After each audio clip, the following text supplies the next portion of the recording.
Hello guys, आज इस video में हम देखने वाले हैं जो बच्चे कैंपस प्लेसमेंट के लिए तैयारी कर रहे हैं। काफ़ी बच्चों को ये इशू है कि सर अगर हमने डायरेक्ट टैक्सेशन की प्रोफाइल ली है, इनडायरेक्ट टैक्सेशन में हमें जाना है या ऑडिट के अंदर हमें जाना है, तो हमें क्या क्या मटेरियल पढ़ने चाहिए, क्या क्या चीज़ें हमें पढ़नी है। देखो, रिजल्ट आने के बाद काफ़ी स्टूडेंट्स ने पढ़ाई छोड़ दी है, नहीं पढ़ी है, या फिर जिनको अभी तक सोर्स नहीं पता है कि कहाँ कहाँ से कौन कौन सी चीज़ें पढ़नी है। तो आज की वीडियो में मैं आपको अपने नोट्स बताने वाला हूँ कि मैं किस तरीके से पढ़ाई करता हूँ, और जो मैंने ब्रीफ नोट्स बना रखे हैं अपने, जब मैंने सी ए फाइनल के पेपर दिए थे उस टाइम पे जो मैंने नोट्स बनाए थे उन्हीं को मैं गो थ्रू कर रहा हूँ, उन्हीं को मैं बार बार रिवाइज कर रहा हूँ। तो आज ये जो नोट्स है मैं आप लोगों के साथ शेयर कर रहा हूँ, तो आई होप आप लोगों को बहुत पसंद आएगी ये वीडियो। तो मेक श्योर ये वीडियो आपको शुरू से लेकर लास्ट तक देखनी है, स्किप नहीं करनी है और ना ही स्पीड बढ़ा के देखनी है, आपको स्मूथ वीडियो देखनी है। ठीक है, तो चलो शुरू करते हैं वीडियो को। देखो, सबसे पहले मैंने यहाँ पर लिख रखा है, एक second, ICAI campus interview DT profile. यहाँ पर मैं बता रहा हूँ जो DT प्रोफाइल मतलब DT के अंदर अगर बच्चे जाना चाहते हैं तो उसके अंदर हमें क्या क्या पढ़ना है। मतलब मैंने यहाँ पर डायरेक्ट टैक्सेशन के जो मेन टॉपिक्स है वो मैंने यहाँ पर कवर कर रखे हैं, उनके ब्रीफ है।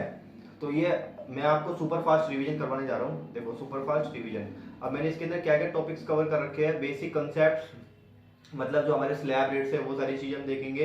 एनआर टैक्सेशन देखेंगे, ये बहुत इंपॉर्टेंट पार्ट है, क्योंकि जिन बच्चों को इंटरनेशनल टैक्सेशन में जाना है वो उनको एनआर टैक्सेशन बहुत ज़रूरी है उनके लिए। ट्रांसफर प्राइसिंग ये भी इंपॉर्टेंट है, DTAA, फिर TDS और TCS एडवांस टैक्स।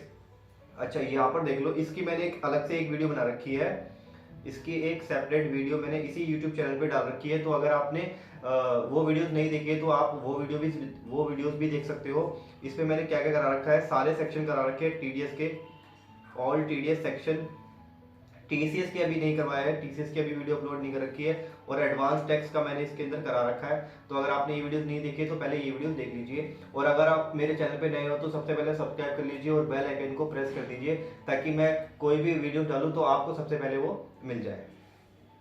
ठीक है, तो एडवांस टैक्स और TDS TCS की अलग से वीडियो वो देख लेना। ठीक है, एडवांस रूलिंग ये भी हम देखेंगे। इक्वलाइजेशन लेवी, ये छोटा सा टॉपिक है, ये दोनों बहुत छोटे से हैं, इनको देखेंगे। मैट AMT और बायबैक, ये भी हम इनके बारे में थोड़ा थोड़ा देखेंगे। इतना इंटरव्यू पूछता नहीं है इसके बारे में, तो जितना इंपॉर्टेंट है उतना ही हम देखेंगे, ज़्यादा इसके अंदर डिटेल में नहीं जाएंगे, प्रैक्टिकल पार्ट में नहीं जाएंगे। Business trust, investment fund, securitisation fund, ये सारी चीज़ें भी हम देखेंगे इसके अंदर। ये भी ऐसा जितना इंपॉर्टेंट नहीं है, बट इसको देख लेंगे। चैरिटेबल ट्रस्ट, इसका भी हम प्रैक्टिकल पार्ट नहीं देखेंगे, बस थोड़ी थोड़ी देखेंगे, जो भी इसके अंदर मेन मेन चीज़ें वो देखेंगे। और असेसमेंट प्रोसीजर, ये इंपॉर्टेंट है बहुत, इसके भी मैंने ब्रीफ नोट्स बना रखे हैं। आपको कुछ करने की जरूरत नहीं है। अगर आपको अपने हिसाब से अगर ये नोट्स उतारनी हुई तो आप नोट्स उतार भी सकते हो, और आप डायरेक्टली वीडियो सुन के भी काम चला सकते हो। फिर है अपील एंड रिवीजन, ये भी देखेंगे। और कुछ मिसलिनियस टॉपिक्स है, जैसे कैपिटल गेन के हैं, और PGBP के कुछ है टॉपिक्स, और 269 SS और ST, ये सारे टॉपिक्स है, ये चीज़ें भी हम देखेंगे। तो चलो आप देखते हैं, ये रहे हमारे नोट्स। देखो, मैंने यहाँ पर स्टार्टिंग कर रखी है सरचार्ज से, इंडिविजुअल के सरचार्ज से। मैंने यहाँ पर स्लैब रेट लिखे नहीं है, तो यहाँ पर मैं स्लैब रेट लिख देता हूँ। वैसे इसकी जरूरत नहीं है, आप लोग सब लोगों को पता है, बट फिर भी मैं एक बार करा रहा हूँ। इंडिविजुअल, HUF, AOP, BOI और आर्टिफिशियल जुरिडिकल पर्सन। ठीक है, और अगर इनकी एज अप टू 60 ईयर है, मतलब 59 तक है, तो उनके लिए स्लैब रेट क्या है, 0 से 2.5 लाख नील है, और 2.5 लाख से, देखो वैसे ये इंटरव्यू पूछेगा नहीं, बट आप लोगों को पता होना चाहिए, इसीलिए मैं आपको करवा रहा हूँ। क्योंकि मैंने तो अपने नोट्स में इनको कवर ही नहीं किया था, क्योंकि मुझे तो ये सारी की सारी पता थी, इसीलिए मैंने इनको कवर नहीं किया। जो मुझे लगता था कि मेन मेन चीज़ें जो मुझे एग्जाम टाइम में याद रखनी चाहिए, उनके मैंने नोट्स बनाए थे ब्रीफ वाले, तो ये वही वाले नोट्स है, बट ये चीज़ें मैं आपको अलग से करा रहा हूँ। अगर आपको ये चीज़ पता है तो आप स्किप भी कर सकते हो। 2.5 लाख से 5 लाख 5%, और 5 लाख से 10 लाख 20%, और अबो 10 लाख 30%, ठीक है। ये थी इनके लिए। और सेकंड है रेजिडेंट, अगर इंडिविजुअल है और उसकी एज 80 है, अगर उसकी एज 60 टू 80 है, मतलब अप टू 79 तक है, तो उसके केस में क्या है, 0 से 3 लाख हो जाएगी, मतलब अप टू 3 लाख तो नील है। सॉरी, ये मैं इसको सही से लिखता हूँ।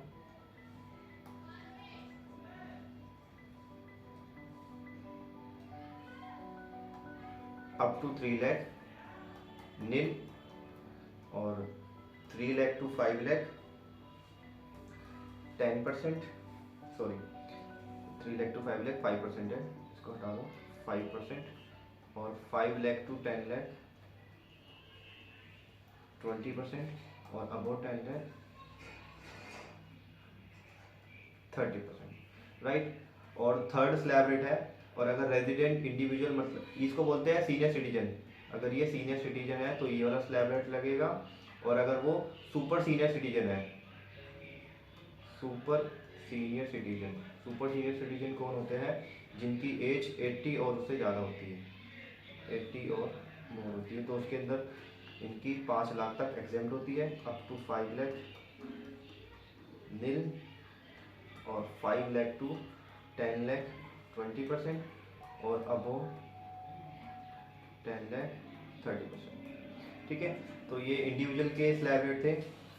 और आप लोगों को पता है कि रिबेट कितनी है, 87 ए की 12,500, और tax paid which ever is earlier, up to 5 lakh तक ही ये रिबेट अवेलेबल है, तो ये मैं आपको लिखवा रहा नहीं हूँ। बट आपको ये याद रखना, जो रिबेट है, rebate is not available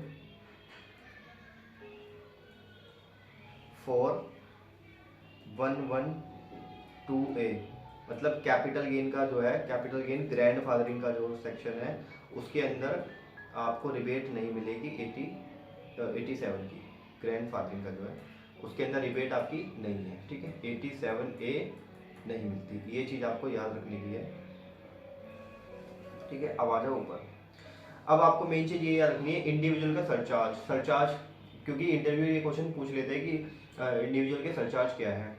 up to 5 lakh, up to 50 lakh nil, 50 lakh to 1 crore 10%, और 1 करोड़ टू 2 करोड़ 15%, 2 करोड़ टू 5 करोड़ 25%, और अबो 5 करोड़ 37%।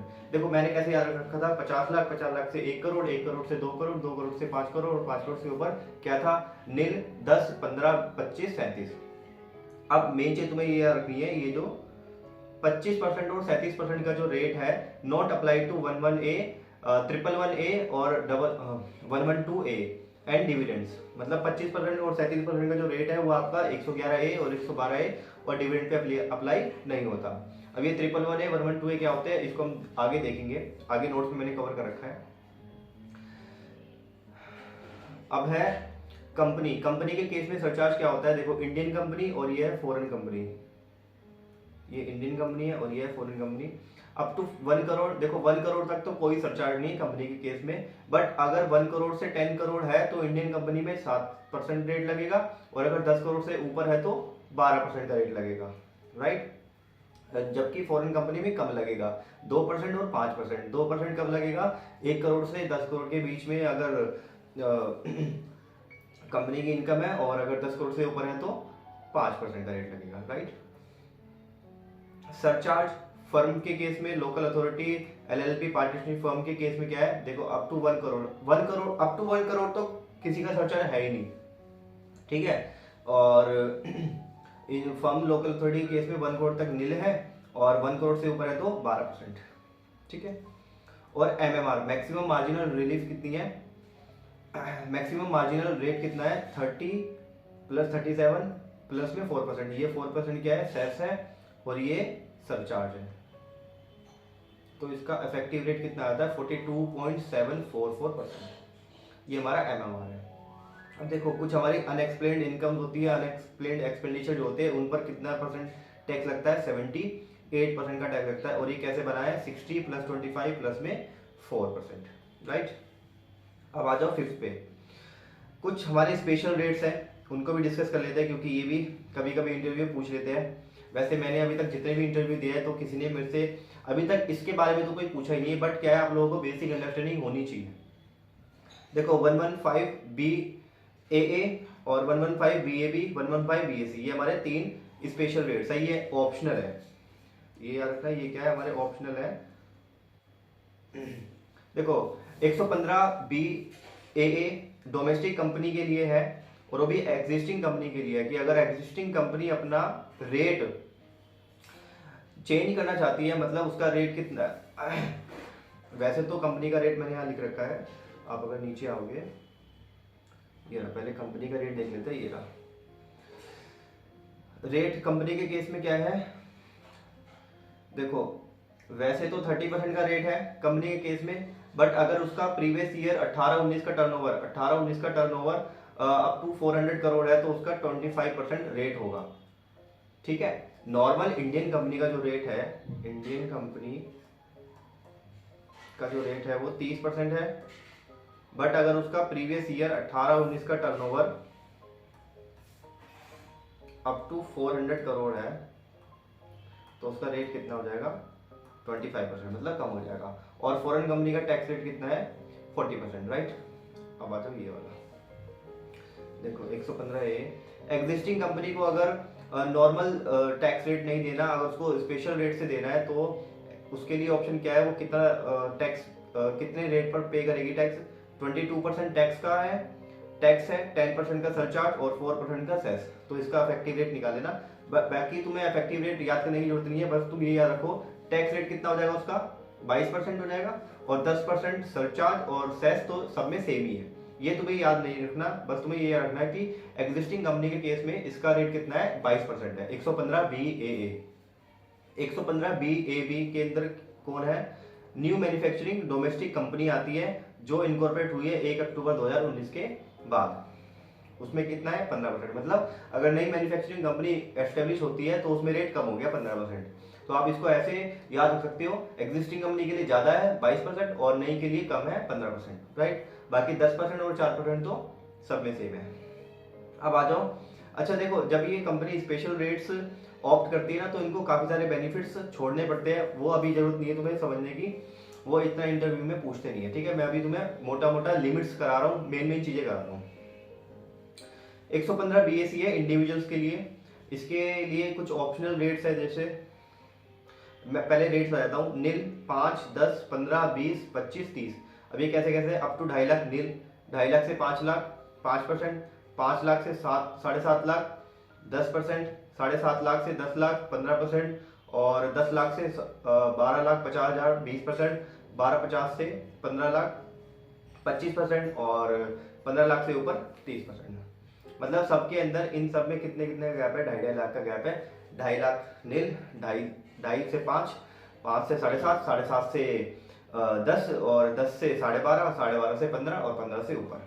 ठीक है, बस तुम्हें ये याद रखना है कि भाई इनके अंदर 5-5 का गैप है, 5, 10, 15, 20, 25, 30। ठीक है, अब जब ये इंडिविजुअल ऑप्ट करता है तो उसको 10AA की डिडक्शन नहीं मिलती है, मतलब सेल्स वाली डिडक्शन उसको नहीं मिलेगी, और सैलरी की जो उसका एग्जाम्प्ट होता है वो भी उसको नहीं मिलेगा, स्टैंडर्ड डिडक्शन भी नहीं मिलेगी, और ये गलत लिखा हुआ है, और एडिशनल डेप्रिसिएशन की भी उसको डिडक्शन नहीं मिलेगी। तो ये सारे बेनिफिट उसको त्यागने पड़ेंगे, उसको बेनिफिट नहीं मिलेंगे, राइट। अब आ जाओ नेक्स्ट पे, ये आ जाओ।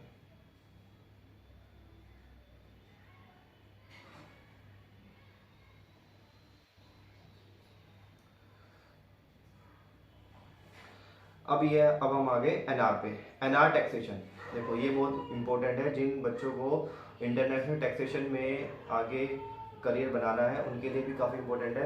आप लोग यहाँ से देख सकते हो कि मोटा मोटा देख सकते हो कौन कौन सी चीज़ें आ सकती हैं। मैंने ऑलमोस्ट सारी चीज़ें कवर कर रखी है इसके अंदर। देखो चैप्टर 12 सबसे पहले ये क्या है, एक ऑप्शनल स्कीम है। सर किसके लिए है ये, एनआर के लिए है। ये किसके लिए, एनआर के लिए ऑप्शनल है। सर ये कब लगती है, अगर एनआर ने इंडियन कंपनी के शेयर ले रखे हैं, या फिर इंडियन पब्लिक कंपनी के उसने डिपॉजिट्स में इन्वेस्टमेंट कर रखी है, डिवेंचर ले रखे हैं, और सेंट्रल गवर्नमेंट की सिक्योरिटी उसने ले रखी है। सर अगर इसने कैसे ले रखी है, वो भी डॉलर में। अगर एनआर ने इंडियन कंपनी के शेयर ले रखे हैं और इंडियन पब्लिक कंपनी के, देखो यहाँ पर ध्यान देने वाली बात है, पब्लिक कंपनी के उसने डिबेंचर्स या फिर डिपॉजिट्स लिए या फिर सेंट्रल गवर्नमेंट की सिक्योरिटी ली है, ठीक है सर, ले लिए। अब इस पर क्या होगा, इस पर अगर उसको इंटरेस्ट या फिर एलटीसीजी होता है तो वो चैप्टर 12A के अंदर उसके बाद ऑप्शन है वो चैप्टर 12A ऑप्ट कर सकता है, ठीक है सर। ओनली इन्वेस्टमेंट इनकम, खाली क्या इसके अंदर टैक्सेबल होती है, इन्वेस्टमेंट इनकम। इन्वेस्टमेंट इनकम का मतलब क्या है, इंटरेस्ट और LTCG, long term capital gain, right sir. Sir rate किस रेट से टैक्सेबल होती है, देखो इंटरेस्ट टैक्सेबल होता है 20% से और एलटीसीजी टैक्सेबल होता है 10% से। सर क्या इसमें इंडेक्सेशन अलाउ होता है, नहीं, नो इंडेक्सेशन, इसमें इंडेक्सेशन का बेनिफिट नहीं मिलता, right sir. Transfer expenses, sir क्या ट्रांसफर एक्सपेंसेस की डिडक्शन मिलेगी, हाँ ट्रांसफर एक्सपेंसेस आपका अलाउड हो जाएगा, मतलब सेल कंसिडरेशन में से आप ट्रांसफर एक्सपेंसेस माइनस कर दोगे तो नेट सेल कंसिडरेशन आ जाएगा और फिर उसके बाद indexation cost of acquisition minus कर दोगे तो आपका एलटीसीजी आ जाएगा, ठीक है सर। सर अगर इसकी और कोई इनकम है तो वो नॉर्मल स्लैब रेट के अकॉर्डिंग होगी, मतलब जो 2.5 लाख वाला हमारा स्लैब है ना उसके अकॉर्डिंग इसकी इनकम टैक्सेबल हो जाएगी, ठीक है। अब देखो अगर मान लो उसको एलटीसीजी हो गया और अगर वो उसको एग्जेम्पशन लेनी है तो सर उसको नेक्स्ट जो दूसरी इन्वेस्टमेंट है उसको कितने महीनों में लेनी है, वो उसको लेनी है 6 महीने में। अगर उसको एग्जेम्पशन क्लेम करनी है तो उसको दूसरी इन्वेस्टमेंट बाय करनी पड़ेगी within 6 month of date of transfer, date of transfer से 6 महीने के अंदर उसको, देखो 6 महीने के अंदर उसको इन्वेस्टमेंट परचेज करनी पड़ेगी, ठीक है। ये रहने दो, ये मैंने कुछ और ही लिखा था। अच्छा, नो रिटर्न ऑफ इनकम, उसको आरओआई भरने की जरूरत नहीं है अगर उसका टीडीएस कटा है उस इनकम पर या फिर only on such income. Such income का मतलब क्या है, इंटरेस्ट और एलटीसीजी। अगर इंटरेस्ट जो उसकी इनकम हुई है उस पर उसका टीडीएस कटा है तो उसको आरओआई रिटर्न भरने की जरूरत नहीं है। एलटीसीजी पर अगर उसका टीडीएस कटा हो तो उसको भी रिटर्न भरने की जरूरत नहीं है।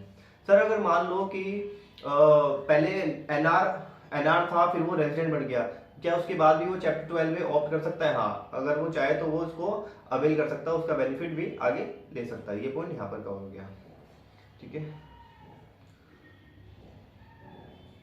अब आ जाओ नेक्स्ट में, ये रहा अभी कुछ मैंडेटरी सेक्शंस है, मैंडेटरी प्रोविजन। देखो 115A ये मैंडेटरी है, ये क्या कहता है, इंटरेस्ट की पहली बात करता है, जितने भी इंटरेस्ट है ना वो 5% की रेट से टैक्सेबल होते हैं, ठीक है। बट इसको छोड़कर अगर इंटरेस्ट फ्रॉम इंडियन सिटीजन और गवर्नमेंट, अगर इंटरेस्ट एनआर को किससे मिला है, इंडियन सिटीजन से या फिर गवर्नमेंट से मिला है, दो लोगों से अगर मिला है, इंडियन सिटीजन से या फिर गवर्नमेंट से मिला है, किस पर मिला है, लोन बोरोव्ड इन फॉरेन करेंसी। अगर इंडियन सिटीजन ने या फिर गवर्नमेंट ने फॉरेन करेंसी में लोन लिया है, किससे, नॉन रेजिडेंट से, तो वो किस रेट पर टैक्सेबल होगा, 20% से। जो इंटरेस्ट एनआर को मिलेगा वो 20% से टैक्सेबल होगा, ठीक है सर। तो अभी तक दो रेट देख लिए तुम लोगों ने कि सारे इंटरेस्ट तो 5% टैक्सेबल होते हैं, बट ये जो इंटरेस्ट होता है इंडियन सिटीजन ने अगर लोन ले रखा है या फिर गवर्नमेंट ने लोन ले रखा है और वो इंटरेस्ट पे कर रहे हैं एनआर को, तो वो 20% की रेट से टैक्सेबल होगा, राइट। अब बात करते हैं QII और FII, इस पर कितना रेट है, 5% का रेट है। ये कितने परसेंट से टैक्सेबल होता है, 5% से टैक्स लगता है इस पर, बट कैसे, फ्रॉम RGM, देखो मैंने यहाँ पर सिनोनिम बना रखा है RGM, शॉर्टकट की बना रखी है मैंने RGM। R मतलब रुपी डिनोमिनेटेड बॉन्ड और गवर्नमेंट सिक्योरिटी और म्युनिसिपल डेट इंस्ट्रूमेंट। अगर इन तीन चीजों पर QII और FII को इंटरेस्ट रिसीव हो रहा है तो 5% की रेट से टैक्सेबल होगा, और अदर इंटरेस्ट 20% और डिविडेंड 20% और STCG 111A 15%, ये तो इसका रेट है ही, और अदर STCG 30% और LTCG 112A 10% in excess of ₹1 है, ये तो नॉर्मल है ही, और अदर LTCG वो होगा हमारा 10% से, और अदर इनकम स्लैब रेट से। अदर इनकम क्या होगी, स्लैब, सॉरी ये ना 20% है, ठीक है 20% है।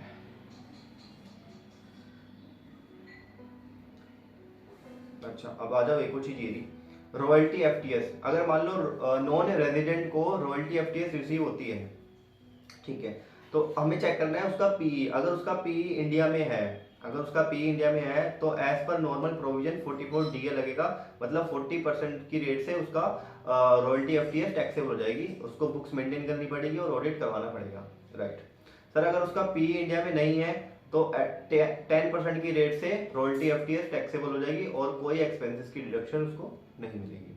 ठीक है, अब आ जाओ आगे।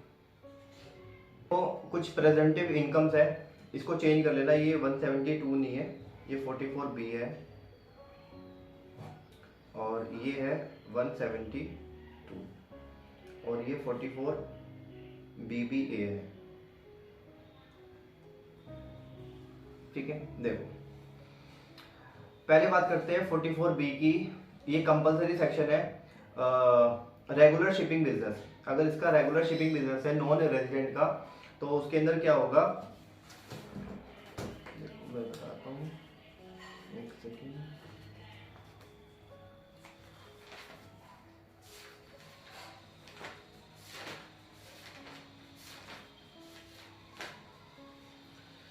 तो हमें देखना होता है 7.5% of amount charge in India और प्लस में अमाउंट रिसीव्ड इन इंडिया। ठीक है, ये मैंने यहाँ पर शॉर्टकट के लिए रखी है, मतलब 7.5% of amount charge for carriage of passenger life stock mail और goods from any port in India. मतलब ये from any port in India है और ये है कि किसी भी पोर्ट से अगर किया हुआ है बट आपको पैसा इंडिया में रिसीव हुआ है तो यहाँ पर माना जाएगा, मतलब उस पर भी वो भी इनकम काउंट होगी। 172, अच्छा यहाँ पर मैंने रखा है कि नॉट, अच्छा डीमरेज और हैंडलिंग चार्जेस इसके अंदर कंसिडर नहीं होते हैं, बस हमें यही देखना पड़ता है 7.5%। डीमरेज और हैंडलिंग चार्जेस आपको इंक्लूड नहीं करने, बट बस आपको क्या करना है, जो अमाउंट चार्ज किया हुआ है इंडिया के अंदर या फिर जो अमाउंट बाहर चार्ज किया हुआ है बट रिसीव आपको इंडिया में हुआ है तो वो भी इसके अंदर ऐड होगा। 172 बात करता है ओकेशनल शिपिंग बिजनेस की। ओकेशनल शिपिंग बिजनेस की इसके अंदर कैसे होता है, 7.5% of amount charge from port in India. ठीक है, अगर मतलब इंडियन पोर्ट से बाहर माल गया है और उसके अगेंस्ट में पैसा रिसीव हुआ है तो उसका 7.5 हम चार्ज करते हैं। अब इस केस में क्या है कि आरओआई हमें रिटर्न ऑफ इनकम देनी होती है बिफोर डिपार्चर से पहले हमें रिटर्न उसको भरनी पड़ती है एनआर को, क्योंकि उसका क्या है ओकेशनल शिपिंग बिजनेस है। बट कभी कभी किसी केस के अंदर क्या करता है एओ उसको अलाउ कर देता है कि बाद में भी आरवाई भर सकता है, तो उसकी कंडीशन क्या है, आफ्टर डिपार्चर उसको 30 डेज के अंदर अरेंजमेंट करना पड़ेगा पैसों का, मतलब टैक्स का 30 डेज के अंदर उसको देना पड़ेगा और उसको एओ को कितने महीनों के अंदर असेसमेंट कंप्लीट करना पड़ेगा, with in 9 month from the end of the previous year. 9 महीने के अंदर उसको असेसमेंट कंप्लीट करना है।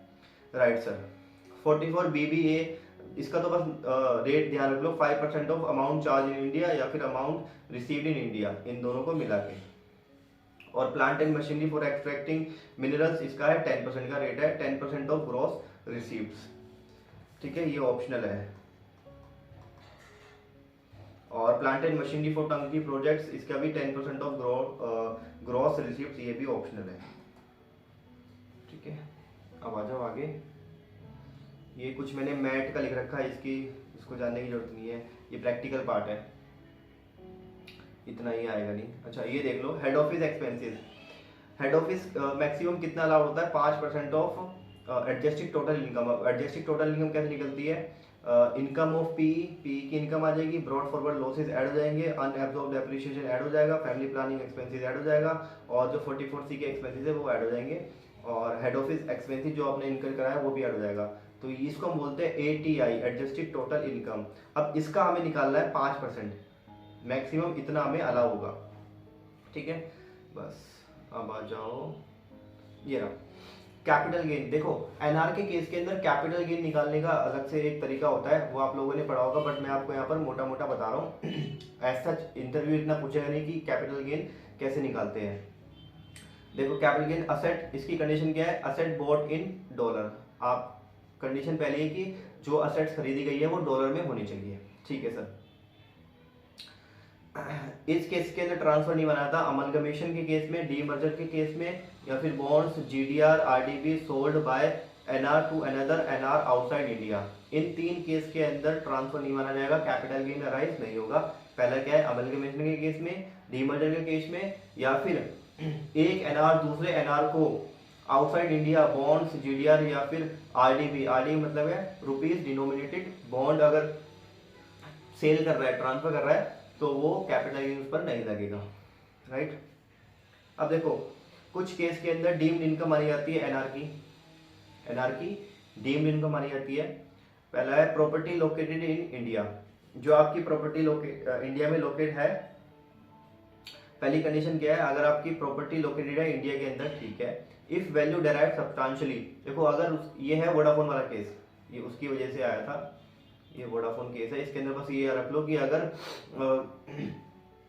प्रॉपर्टी इंडिया में लोकेटेड है और उसकी अगर वैल्यू, अगर नॉन रेजिडेंट की वैल्यू डेराइव करती है सब्सटेंशियली, अब यहाँ पर सब्सटेंशियली का मतलब क्या है, मोर देन 10 करोड़, अगर 10 करोड़ से ज्यादा है, और 50% of total value of assets, और उसकी जो वैल्यू है वो उसकी असेट से 50% से ज्यादा है, तो जो नॉन रेजिडेंट इंडियन कंपनी के जो शेयर्स ट्रांसफर कर रहा है, तो उस केस के अंदर वो डीम्ड इनकम मानी जाएगी एनआर की।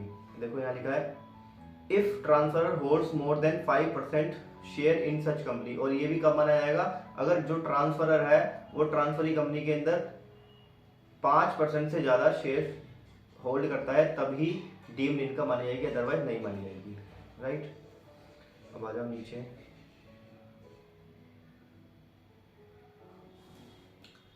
देखो इंटरेस्ट, अगर नॉन रेजिडेंट को इंटरेस्ट रिसीव हो रहा है किससे, गवर्नमेंट से, डीम्ड इनकम मान ली जाएगी, या फिर रेजिडेंट से रिसीव हो रहा है, ठीक है। अब देखो इनसे रिसीव क्यों होगा, मतलब एनआर ने गवर्नमेंट को लोन दिया और गवर्नमेंट उसको इंटरेस्ट पे कर रही है एनआर को, तो वो इंटरेस्ट डीम्ड मान लिया जाएगा, डीम्ड इनकम मान ली जाएगी।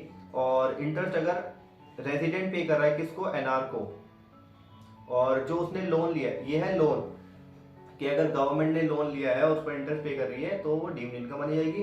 या फिर रेजिडेंट ने लोन लिया है, सर किस पर्पस के लिए, अगर उसने बिजनेस पर्पस इन इंडिया के लिए लिया है तो भी डीम्ड इनकम मान ली जाएगी एनआर की। और अदर सोर्सेज ऑफ इनकम, या फिर दूसरी सोर्स की इनकम को अर्न करने के लिए लोन लिया है और उस पर इंटरेस्ट पे कर रहा है एनआर को, तभी भी वो डीम्ड इनकम मान ली जाएगी, राइट सर। और अगर उसने नॉन रेजिडेंट से लिया है, तो मतलब एक नॉन रेजिडेंट ने दूसरे नॉन रेजिडेंट से लोन लिया है, लेकिन इस नॉन रेजिडेंट ने लोन किस लिए लिया है, for business purpose in India, अगर इंडिया में बिजनेस करने के लिए लोन लिया है, तो जो इंटरेस्ट पे कर रहा है नॉन रेजिडेंट को, वो डीम्ड इनकम मान ली जाएगी, राइट। अब देखो रॉयल्टी एफटीएस के केस में क्या है, अगर गवर्नमेंट पे कर रही है डीम्ड इनकम मान ली जाएगी, अगर रेजिडेंट पे कर रहा है रॉयल्टी एफटीएस और ये रॉयल्टी एफटीएस यूज कर रहा है for business purpose in India, तो मान लिया जाएगा। और अगर for earning other income in India, तो भी ये डीम्ड इनकम मान ली जाएगी। और अगर नॉन रेजिडेंट यूज करता है रॉयल्टी एफटीएस और उसकी रॉयल्टी एफटीएस की पेमेंट करता है किसको, दूसरे नॉन रेजिडेंट को, मतलब ये वाला रेजिडेंट इसको पेमेंट कर रहा है, और इस वाले नॉन रेजिडेंट ने किस पर्पस के लिए पेमेंट कर रहा है, for business purpose in India, ठीक है। Other for earning other income in India, for earning other income in India, right. देखो इसके अंदर बस ये याद रखना तुमको कि इंटरेस्ट की केस के अंदर एनआर बिजनेस पर्पज के लिए यूज कर रहा है तो ही डीम्ड इनकम मानी जाएगी, अदर सोर्सेज के लिए अगर वो इनकम अर्न कर रहा है तो उस केस में डीम्ड इनकम नहीं मानी जाएगी। बट रॉयल्टी एफटीएस के अंदर का बस ये एक और चीज ऐड हो गई है, ठीक है। अब यहाँ पर कुछ केसेस भी है, जैसे ड्राइंग एंड डिजाइंस एफटीएस है, इनको एफटीएस मानते हैं ड्राइंग्स एंड डिजाइंस को। और अगर कंप्यूटर सॉफ्टवेयर एम्बेडेड है हार्डवेयर के अंदर तो ये रॉयल्टी नहीं होता। और टीवी चैनल डाउनलिंकिंग अगर हम करते हैं तो ये रॉयल्टी मानी जाती है। Sale distribution exhibition of films, ये भी रॉयल्टी मानी जाती है, राइट। अब आ जाओ ऊपर। और स्टेटस, रेजिडेंशियल स्टेटस कैसे चेक करते हैं, बेसिक कंडीशन, दो कंडीशन होती है, बेसिक कंडीशन और एडिशनल कंडीशन। बेसिक कंडीशन में दो चीजें हैं, दो पॉइंट है, 182 डेज और मोर, और 60 डेज और मोर, प्लस में 365 डेज और मोर इन 4 प्रीसीडिंग फाइनेंशियल ईयर, ठीक है। बट यहाँ पर क्या है, ये 182 डेज वाली कंडीशन यहाँ पर अप्लाई नहीं होती है इन 3 केस के अंदर। पहला केस क्या है, मेंबर ऑफ शिप, अगर मेंबर ऑफ शिप है तो उसके अंदर 182 डेज वाली कंडीशन हमें नहीं देखनी, 60 डेज वाली देखनी है। या फिर इंडियन सिटीजन है या फिर पर्सन ऑफ इंडियन ओरिजिन है, leaves for employment outside India, या फिर इंडियन सिटीजन है, comes for visit in India, अगर वो इंडिया में विजिट के लिए आता है तो उस केस में हमें 182 डेज वाली कंडीशन नहीं देखनी, 60 डेज वाली देखनी है, राइट। एडिशनल कंडीशन 2 है, किसी दो फाइनेंशियल ईयर में मतलब 2 ईयर में वो आर होना चाहिए, मतलब रेजिडेंट होना चाहिए इन 10 प्रीसीडिंग फाइनेंशियल ईयर में, मतलब पिछले 10 सालों के अंदर 2 साल के अंदर वो रेजिडेंट होना चाहिए, प्लस में 730 डेज और मोर इन 7 ईयर्स, पिछले 7 सालों में उसका स्टे कितना होना चाहिए, टोटल 730 डेज होना चाहिए, राइट। अब देखो ये है मेन पॉइंट, ये हमारा मेन पॉइंट है। RNOR डीम्ड RNOR मान लिया जाएगा अगर इंडियन सिटीजन या फिर पर्सन ऑफ इंडियन ओरिजिन, देखो 2 है, पहला और दूसरा, पर्सन ऑफ इंडियन ओरिजिन या फिर इंडियन सिटीजन इसकी इंडियन इनकम 15 लाख से अगर ज्यादा है और इसका स्टे 182 डेज और मोर, प्लस में 365 डेज और मोर इन 4 प्रीसीडिंग फाइनेंशियल ईयर है, तो इसको हम डीम्ड RNOR मान लिया जाएगा, ठीक है। दूसरा है डीम्ड RNOR इसको भी मान लिया जाएगा अगर इंडियन की जो इनकम है, सॉरी ये लिखा हुआ है इंडियन सिटीजन, अगर ये इंडियन सिटीजन है, इसकी कोई इनकम टैक्सेबल नहीं है outside India, not taxable in outside India, अगर इसकी कोई इनकम टैक्सेबल नहीं है आउटसाइड इंडिया और इसकी इनकम 15 लाख से ज्यादा है, तो इसको हम डीम्ड RNOR मान लेंगे, ठीक है। अब मैंने यहाँ पर एक चीज पॉइंट लिख रखी है, income of sportsman, sports association, entertainer, इनकी इनकम 115 BBA के अंदर टैक्सेबल होती है एट द रेट 20% से, और इनका TDS भी कटता है अंडर सेक्शन 194E के, राइट। चलो आगे बढ़ते हैं।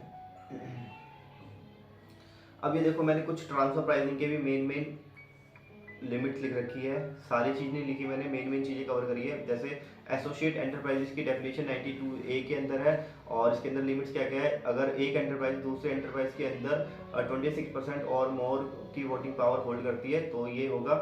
देखो मेनली इंटरव्यूअर क्या पूछता है कि what do you mean by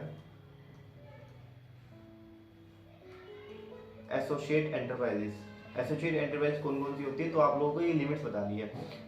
मुझे ध्यान है, मैं एक जगह इंटरव्यू देने गया था, तो वहां पर उन्होंने पूछा था कि what are the associate enterprises and इसका सेक्शन क्या है, तो फिर मैंने 92A के अंदर मैं तो पूरा पढ़ के गया था, तो मैंने बकायदा सारी लिमिट्स वगैरह सब कुछ बता दी थी। तो ये लिमिट्स मेन है, 26% और मोर की वोटिंग पावर अगर एक एंटरप्राइज दूसरे एंटरप्राइज के अंदर रखता है तो ए मान ले जाएंगे, और अगर लोन दिया है जो 51% और more of book value of assets है, गारंटी दी है 10% और मोर ऑफ आउटस्टैंडिंग लोन्स, और अगर रॉ मटेरियल कंजम्पशन 90% और मोर का है और प्राइस भी वही डिसाइड करती है जिससे रॉ मटेरियल आ रहा है, तो एसोसिएट एंटरप्राइजेस मान लिए जाएंगे। और होल्ड करता है 10% एटलीस्ट 10% प्रॉफिट शेयरिंग रेशो के अंदर, तो वो दोनों भी एसोसिएट एंटरप्राइजेस मान लिए जाएंगे, राइट। अब देखो डीम्ड इंटरनेशनल ट्रांजैक्शन, ये डीम्ड इंटरनेशनल ट्रांजैक्शन मान लिया जाएगा अगर एग्रीमेंट थर्ड पार्टी के साथ कर रखा है और प्रायर एग्रीमेंट एग्जिस्ट है। मान लो ए और बी है और सी, ये है थर्ड पार्टी, मान लो ये यूएस की है और ये इंडिया के अंदर है, ये इसको सेल करना चाहती है, बट बी क्या बोलता है ना, बी ने इसके साथ एक एग्रीमेंट कर रखा है कि ए तुझे सेल करेगी, सी को सेल करेगी और फिर तू आगे बी को सेल कर देगा। तो ए बी और सी के बीच के अंदर क्या है, एक प्रायर एग्रीमेंट है, तो जो ए ट्रांसफर कर रहा है सी को, ये भी हम deemed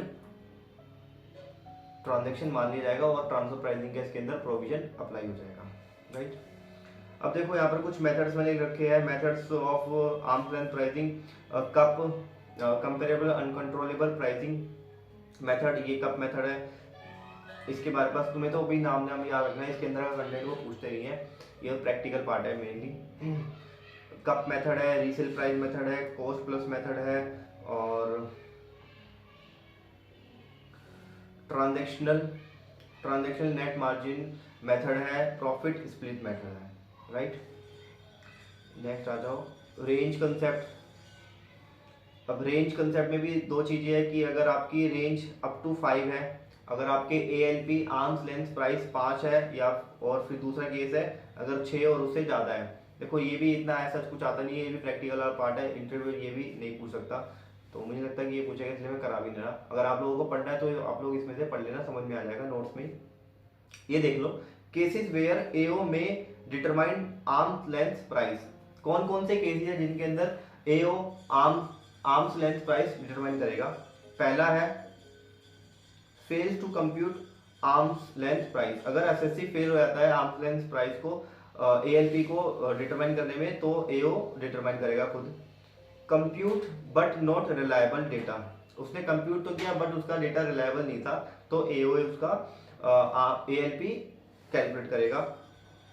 fail to maintain documents under section 92D, वो 92D के अंदर जो डॉक्यूमेंट है जिसको हम TP स्टडी रिपोर्ट बोलते हैं, वो उसने मेंटेन नहीं करी। फेल टू फर्निश डॉक्यूमेंट, अब उसने TP स्टडी रिपोर्ट बनाई तो बट उसने फर्निश नहीं की, तो इन चारों केस के अंदर AO ALP डिटरमाइन कर सकता है, राइट। आगे आ जाओ, ये है main secondary adjustment. Sir primary adjustment कौन सी है? जो हमने मेथड देखे ना, cup resale price method, profit split method और TNMM, ये सारे के सारे हमारे प्राइमरी एडजस्टमेंट हैं। अब देखो सेकेंडरी एडजस्टमेंट कब अप्लाई होती है? व्हेन प्राइमरी एडजस्टमेंट मेड, जब प्राइमरी एडजस्टमेंट हो जाती है उसके बाद सेकेंडरी एडजस्टमेंट होती है। कंडीशन क्या है? अगर SSC ने सुओ मोटो करी है, अगर SSC ने सुओ मोटो करी है प्राइमरी एडजस्टमेंट, तो सेकेंडरी एडजस्टमेंट लगेगी। अगर by AO and SSC accept, secondary adjustment AO ने करी और SSC ने उसको एक्सेप्ट कर लिया, ठीक है। नहीं, यहाँ पर ये कह रहा है कि when primary adjustment made suo motu by SSC, अगर प्राइमरी एडजस्टमेंट SSC ने सुओ मोटो अपने आप ही कर ली, ठीक है। या फिर अगर AO ने प्राइमरी एडजस्टमेंट करी है और SSC ने उसको एक्सेप्ट कर लिया, फिर सेकेंडरी एडजस्टमेंट होगी, ठीक है सर। ड्यू टू अप्पा मतलब ड्यू टू अप्पा और safe harbour rule, advance pricing agreement. APA क्या है यहाँ पर? एडवांस प्राइसिंग एग्रीमेंट, अप्पा है एडवांस प्राइसिंग एग्रीमेंट, ठीक है सर। ये होगी सेकेंडरी एडजस्टमेंट। अब ये किस केस में अप्लाई नहीं होती है? दो केस में अप्लाई नहीं होती है। पहला क्या है? If primary adjustment up to ₹1 crore, ये लिमिट आपको याद रखनी है। अगर प्राइमरी एडजस्टमेंट आपकी 1 करोड़ तक है, तो अगर प्राइमरी एडजस्टमेंट 1 करोड़ तक है तो आपको सेकेंडरी एडजस्टमेंट करने की जरूरत नहीं है। सर अगर 1 करोड़ से ज्यादा है तो सेकेंडरी एडजस्टमेंट करनी पड़ेगी। कैसे करनी पड़ेगी वो हम देखेंगे आगे। देखो आगे है arm's length price related to assessment year 16-17 और अर्लियर। अगर आपका arm's length price assessment year 16-17 या उससे पहले का है, तो उस केस में भी सेकेंडरी एडजस्टमेंट नहीं होगी। मतलब असेसमेंट ईयर 17-18 से ही अगर आपका ALP है रिलेट करती है तो ही सेकेंडरी एडजस्टमेंट होगी, अदरवाइज नहीं होगी, राइट। अब देखो कुछ एक्सेस मनी, जब सेकेंडरी एडजस्टमेंट होती है तो एक्सेस मनी आपको इंडिया में रिपैट्रिएट करनी पड़ती है। कितने दिन के अंदर? 9 मंथ के अंदर। 9 मंथ कहाँ से काउंट होते हैं? From the date of order of assessment. जो आपका असेसमेंट का ऑर्डर आता है तब से हमें करनी पड़ती है, जो डेट ऑफ ऑर्डर होता है। या फिर अदर केस के अंदर ड्यू डेट ऑफ ROI, जब आपकी ROI की ड्यू डेट होती है, मतलब ट्रांसफर प्राइसिंग की जो ड्यू डेट होती है, उसके 90 दिन के अंदर आपको एक्सेस जो मनी है वो आपको इंडिया में रिपैट्रिएट करनी पड़ती है, राइट सर। सर अगर नहीं करे इंटरेस्ट कितना लगेगा? इंटरेस्ट लगेगा इफ नॉट रिपेट्रिएटेड, अगर आप रिपेट्रिएट नहीं करते हो। कब से? डेट ऑफ ऑर्डर, जब AO का ऑर्डर आया था तब से। या फिर अगर आपने ROI टाइम पे भरी है तो 30 नवंबर से करेंगे। ड्यू डेट ऑफ ROI क्या है इसकी? 30 नवंबर 21 है, ठीक है सर। रेट क्या लगेगा? अगर आर्म्स लेंथ प्राइस रुपीज में है या फिर डॉलर में है? पहले देखते हैं रुपीज में है। अगर रुपीज में तो रेट हमें किसका चेक करना है? SBI का रेट चेक करना है as on 1 April of previous year. Previous year का 1 अप्रैल का रेट देखना है और उसके अंदर 3.25% ऐड कर देने हैं। और अगर सर डॉलर में आर्म्स लेंथ प्राइस है तो हमें 6 month LIBOR on 30 September of previous year का चेक करना है और उसके अंदर 3% ऐड कर देना है। ठीक है सर। ऑप्शन टू पे एडिशनल टैक्स, हाँ जी ऑप्शन में है एडिशनल टैक्स आप पे कर सकते हो। So you do not need to pay interest if not repatriated. अगर आप एडिशनल टैक्स ये पे कर देते हो तो 18%, 12 और 4, 18 टैक्स है और 12 सरचार्ज है और ये सेस है, राइट। अब आ जाओ limitation of interest under section 94B। इसका भी क्वेश्चन अभी दिसंबर 21 का जो टाइम था उसमें भी आया था, एक ये थियरी का क्वेश्चन आया था लिमिटेशन ऑफ इंटरेस्ट का। इसमें क्या है, ये कब अप्लाई होता है, अगर जो इंटरनेशनल ट्रांजेक्शन है वो 1 करोड़ से ज़्यादा है तभी अप्लाई होगा। ये कैसे आता है, ये एक्शन प्लान के जरिए आया है। और कितना अलाउ होगा, at the rate 30% of EBITDA allowed, कितना अलाउ होगा EBITDA का 30%। और अगर जो डिसअलाउड अमाउंट है वो कितने सालों तक कैरी फॉरवर्ड हो सकता है, मैक्सिमम 8 फाइनेंशियल असेसमेंट ईयर तक वो कैरी फॉरवर्ड हो सकता है। अब आ जाओ यहाँ पर, ये रहा 7वां point, reference to TPO transfer pricing officer. आपका केस TPO को रेफर हो सकता है, कौन करेगा, AO करेगा, नॉट असेसी। असेसी खुद नहीं कर सकता, AO करेगा और उसको अप्रूवल लेनी पड़ेगी किसकी, CIT की, और बाइंडिंग होगा ये AO के ऊपर। अब देखते हैं अप्पा मतलब एडवांस प्राइसिंग एग्रीमेंट। ये किसके साथ होता है, CBDT के साथ होता है एग्रीमेंट। और अप्रूवल किसके लिए लेनी पड़ती है, सेंट्रल गवर्नमेंट के लिए लेनी पड़ती है। कितने सालों के लिए वैलिड होता है, for maximum 5 consecutive year from application year. जिस ईयर में आपने एप्लीकेशन दी है उस ईयर से 5 साल, उस ईयर से कंसेक्यूटिव 5 ईयर का आपको अप्पा मिलता है। सर 6 साल का नहीं मिल सकता, 6 साल का नहीं होता, मैक्सिमम आपको 5 साल का ही मिल सकता है। 3 साल का, 2 साल का आप ले सकते हो, बट मैक्सिमम आप 5 साल तक कंसेक्यूटिवली ले सकते हो, राइट। बाइंडिंग ऑन एप्लीकेंट, ये अप्पा जो होता है एप्लीकेंट पे बाइंडिंग होता है। सर क्या IT डिपार्टमेंट में भी बाइंडिंग होता है, हाँ जी CIT लेवल तक ये बाइंडिंग होता है। और वो भी किस रिस्पेक्ट में, इन रिस्पेक्ट ऑफ ट्रांजेक्शन, जो अप्पा के अंदर ट्रांजेक्शन लिखी हुई है उसी के लिए CIT लेवल के जो ऑफिसर्स हैं वो बाइंड हो जाएंगे, राइट।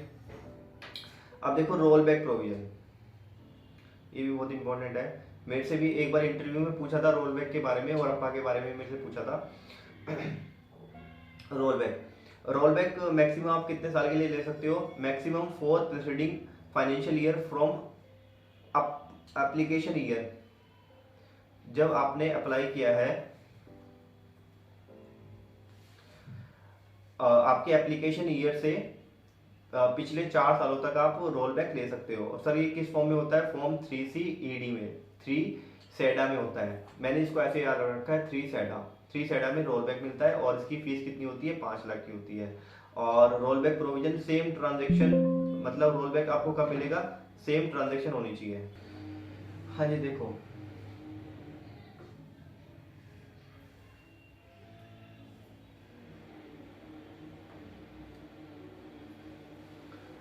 हाँ जी देखो, रोल बैक जो होता है वो सेम ट्रांजेक्शन होनी चाहिए जो आप, और ROI जो फाइल हुई है सेम ट्रांजेक्शन होनी चाहिए। जो आपने अप्पा लिया है उसी में जो ट्रांजेक्शन है वही आपकी रोल बैक वाले ईयर्स में ट्रांजेक्शन होनी चाहिए और उनकी ROI फाइल होनी चाहिए, जब भी आपको रोल बैक मिलेगा। रोल बैक मिल जाएगा इफ सेम कंपनी रही हो। अगर मान लो कि एक कंपनी खत्म, एक कंपनी दूसरी कंपनी में चली गई, बट उसके अंदर हमें ये देखना है कि आपको सेम कंपनी ही होनी चाहिए। कभी कभी अमलकमेशन हो जाती है ना, जैसे मान लो ए और B मिलके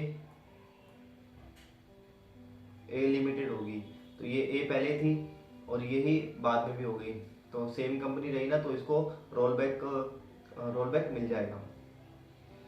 नॉट एप्लीकेबल, इन केस के अंदर एप्लीकेबल नहीं होगा अगर उसका केस पेंडिंग है किस ITET के अंदर, या फिर रोल बैक से उसकी इनकम रिड्यूस हो रही है, तो उस केस में भी रोल बैक नहीं मिलेगा। अफेक्ट क्या होगा रोल बैक का, ROI फाइल करनी पड़ेगी आपको 3 months from the end of the month of application for all roll back year. मतलब आपने जितने भी रोल बैक ईयर्स लिए हैं उसके आपको जिस महीने में आपने एप्लीकेशन दी है उस महीने के एंड से 3 महीने के अंदर अंदर आपको सभी रोल बैक ईयर्स की ROI फाइल करनी पड़ेगी, right. If case pending then AO assess as per APA. अगर मान लो एओ के पास आपका कोई केस पेंडिंग था, असेसमेंट पेंडिंग था, तो उस असेसमेंट को एओ अप्पा के अकॉर्डिंग करेगा। और अगर मान लो असेसमेंट हो चुका है तो क्या करेगा, उसको रीअसेस करेगा एज पर अप्पा। ठीक है, और नीचे आओ। ये है ट्रांजैक्शंस विद नॉन ज्यूरिडिक्शनल एरिया। इसको हम डीम्ड इंटरनेशनल ट्रांजैक्शन मानते हैं और ट्रांसफर प्राइसिंग के प्रोविजंस अप्लाई हो जाएंगे। क्या मानते हैं, अगर रेसिपेंट डीम्ड इनकम मानी जाएगी if not disclose source of income, right. इस केस के अंदर टीडीएस भी कटता है जो भी स्पेसिफाइड रेट है, और 30% विच एवर इज हायर। मुझे लगता ज़्यादा इंपॉर्टेंट नहीं है ये। नेक्स्ट आ जाओ।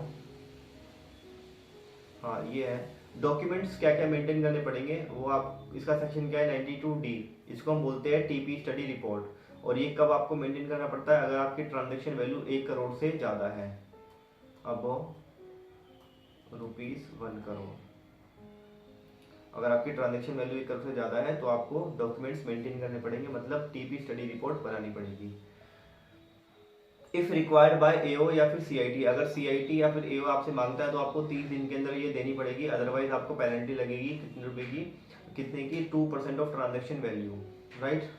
अब और आपको ये कब तक मेंटेन करके रखने हैं कि maximum 8 years from relevant assessment year. आपको 8 ईयर तक मेंटेन करने हैं फ्रॉम रेलेवेंट असेसमेंट ईयर। और अगर ये टीपी स्टडी रिपोर्ट आप फेज 2 मेंटेन, अगर आप मेंटेन नहीं कर पाते हो या फिर रिपोर्ट नहीं कर पाते हो आईटी अथॉरिटीज को, या फिर not furnish with in 30 days. ये 30 डेज वो है ना कि आप जब मंगवाई गई थी तो आपको 30 दिन में देनी थी, अगर आप 30 दिन में नहीं दे पाते हो तो आप पे ये पेनल्टी लगेगी। या फिर आपने मेंटेन करी, फर्निश भी कर दी, और बट इनकरेक्ट इन्फॉर्मेशन थी वो, मतलब इनकरेक्ट इन्फॉर्मेशन आपने मेंटेन करी, फर्निश करी, तो उस केस में पेनल्टी कितनी लगेगी, 2% of transaction value, right. Next है ऑडिट रिपोर्ट। ऑडिट रिपोर्ट की ड्यू डेट क्या है, 31 अक्टूबर। देखो इसकी आरओआई की डेट क्या है, 31 नवंबर। मतलब ऑडिट रिपोर्ट 1 महीने पहले जाती है, कब जाती है, 31 अक्टूबर को। और किस फॉर्म में जाती है, फॉर्म 3C-EB, और ये सीए से सर्टिफाइड करवाना पड़ता है। और अगर फेज 2 फर्निश, अगर आप फर्निश नहीं कर पाती हो तो आपको पेनल्टी लगेगी 1 लाख रुपए की, राइट। नेक्स्ट है CBC reporting, country by country reporting. इसके अंदर आपको 3 चीजें बनानी पड़ती है, लोकल फाइल, मास्टर फाइल और सीबीसी रिपोर्ट। लोकल फाइल मतलब जो हमने 92D देखा था अभी ऊपर, टीपी स्टडी रिपोर्ट, वो होती है। मास्टर फाइल आपको कब बनानी पड़ती है, कौन बनाता है, ये कॉन्स्टिट्यूएंट एंटिटी बनाती है। और कब तक देनी पड़ती है आपको, एओ को कब तक देनी पड़ती है, up to due date of ROI तक देनी पड़ती है। और ये कब बनानी पड़ती है, अगर आपका टर्नओवर 500 करोड़ से ज़्यादा है। और अगर आपने फर्निश नहीं करी तो पेनल्टी आपको कितनी पे करनी पड़ेगी, 5 लाख की पेनल्टी पे करनी पड़ेगी। अब आ जाओ सीबीसी रिपोर्टिंग कौन करता है, पेरेंट एंटिटी या फिर कॉन्स्टिट्यूएंट एंटिटी। पेरेंट एंटिटी कब करेगी, अगर उसका टर्नओवर 5500 करोड़ से ज़्यादा है तो। Parent entity resident in India अगर फाइल करेगी 12 month from the end of the previous year के एंड से 12 महीने के अंदर अंदर उसको फाइल करना है सीबीसी। अगर वो फेल हो जाती है तो, अगर 1 महीने का डिले होता है तो 5000 पर डे की रेट से पेनल्टी लगेगी। और अगर बियॉन्ड 1 मंथ है तो 15000 पर डे की पेनल्टी है। और अगर डिफॉल्ट आफ्टर नोटिस भी आ गया कि भाई सीबीसी की रिपोर्ट फाइल कर दो, फिर भी अगर फाइल नहीं करी है तो 50,000 पर डे की पेनल्टी है। सबमिट इनएक्यूरेट इन्फॉर्मेशन, और अगर आपने सीबीसी रिपोर्ट सबमिट तो करी है बट वो इनएक्यूरेट करी है तो 5 लाख की उसकी पेनल्टी है, राइट। अब आ जाओ domestic transfer pricing. Domestic transfer pricing मतलब associate enterprises both are resident, मतलब दोनों की दोनों पार्टी क्या है, रेजिडेंट है, तो उसको भी हम डोमेस्टिक ट्रांसफर प्राइसिंग के एग्रीमेंट्स डोमेस्टिक ट्रांसफर प्राइसिंग के प्रोविजंस अप्लाई हो जाएंगे। कब होंगे, अगर एग्रीगेट वैल्यू ऑफ ट्रांजैक्शन कितनी है, 20 करोड़ से ज्यादा है। ये याद रखना, अगर उसकी एग्रीगेट ट्रांजैक्शन वैल्यू कितनी है, 20 करोड़ से ज्यादा। आगे आ जाओ,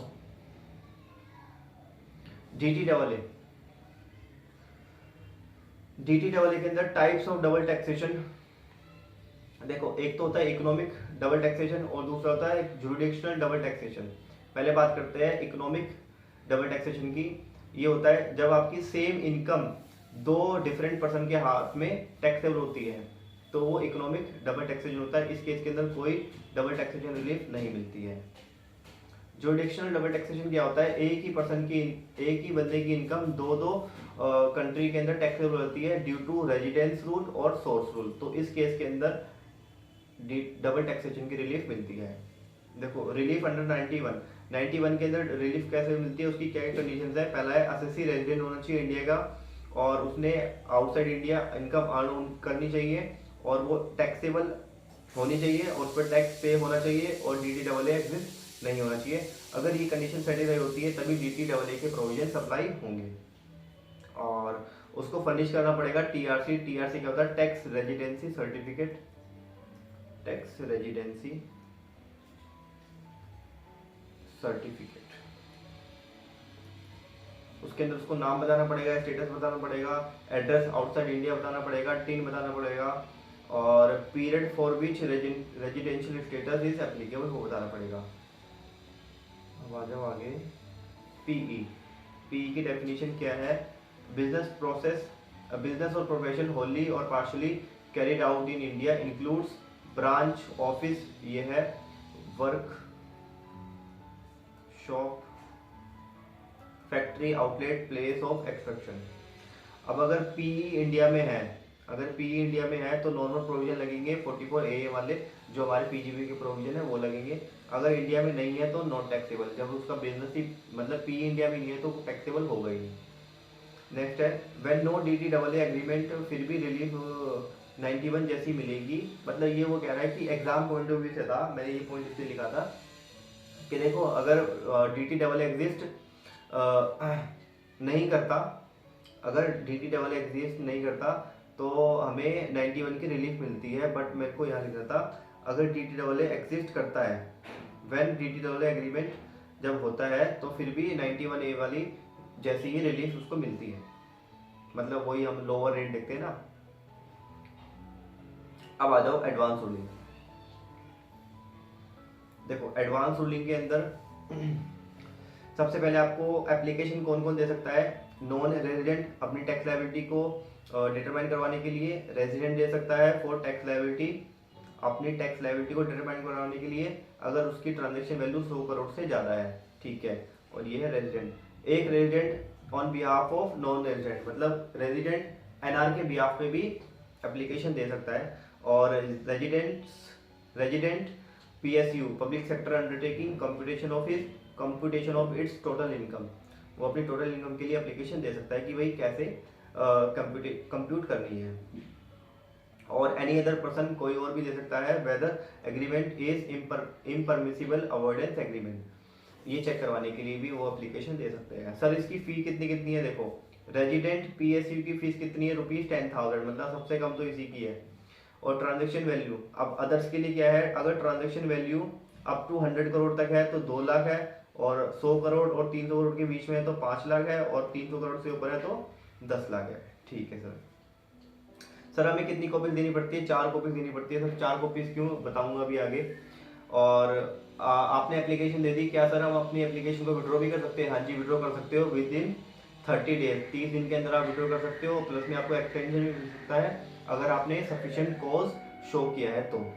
सर हमने एप्लीकेशन भी दे दी और फी भी पे कर दी, तो एडवांस रूलिंग अथॉरिटी कितने महीनों में प्रोनाउंसमेंट देती है? ये देती है 6 month, pronounce 6 month of application. जब आपने एप्लीकेशन दी है तब से 6 महीने के अंदर आपको प्रोनाउंस कर देगी डिसीजन। सर ये किस बेस पे देती है? ऑन क्वेश्चन ऑफ लॉ और फैक्ट, दोनों पर आप अप्लाई कर सकते हो। सर क्या हमारी एप्लीकेशन रिजेक्ट भी हो सकती है? हाँ जी, रिजेक्ट हो सकती है अगर आपकी एप्लीकेशन, ये एप्लीकेशन लिखा हुआ है, अगर आपकी application related to fair market value, मतलब एडवांस अथॉरिटी को आप बोल रहे हो कि हमारी फेयर मार्केट वैल्यू निकाल के दो, इतने वैल्यू लो तोड़ना है, तो आपकी एप्लीकेशन वही रिजेक्ट हो जाएगी। केस इज पेंडिंग, अगर आपका केस ITAT वगैरह या फिर किसी भी अथॉरिटी में चल रहा है तो उस केस में भी आपकी एप्लीकेशन सीधा रिजेक्ट हो जाएगी।